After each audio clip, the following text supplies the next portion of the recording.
આ સમય છે, આ ટાણું છે, ભક્તિ કરી લેવું. ભક્તિ માટે કોઈ ઉંમરને બાદ નથી, કોઈ સમયને બાદ નથી. ભજન કરવું હોય, ઘણા બધા લોકો કે રાત્રે ભજન થાય, ધૂળ પડી ભજન ગમે ત્યારે થાય. તમે માની લીધું છે કે રાત્રે જ આ બધા આવીને લઈને બેસે, આને કલાકારી કહેવાય. બધા નવરા થઈને બેસી દે ધનાધન, ઈ કલાકારી.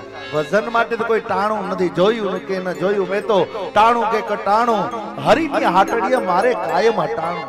એ તો ગમે ત્યારે એના માટે કોઈ સમયની મર્યાદાઓ ન હોય. મારા ભાલા ભજન આપણે ભજન બરોબર મગજમાં બનાવી લીધું છે કે પેટી તબલા બેન્જો ને મંજીરા ને વાગે એને જ ભજન કહેવાય, એને ભજન ન કહેવાય. એ તો ભજનનો એક પ્રકાર છે. તમે કોઈને ગ્લાસ પાણી ભરીને આપો છો ને એને ભજન કહેવાય. હા, કોઈને બાવડું પકડીને ગાડીમાં ચડાવી દેવો એને ભજન કહેવાય. જ્યાં જરૂરત છે ને તમારી વાણીથી, તમારા વર્તનથી જેને તમે સુખ આપી શકો છો, મદદ કરી શકો છો, એ બધું ભજન છે. તમે માળા કરો છો એને ભજન કહેવાય, પૂજા કરો છો એને ભજન કહેવાય. વારંવાર જેનું સ્મરણ, જે સેવા કરવાથી ભગવાન રાજી જાય ને એને ભજન કહેવાય.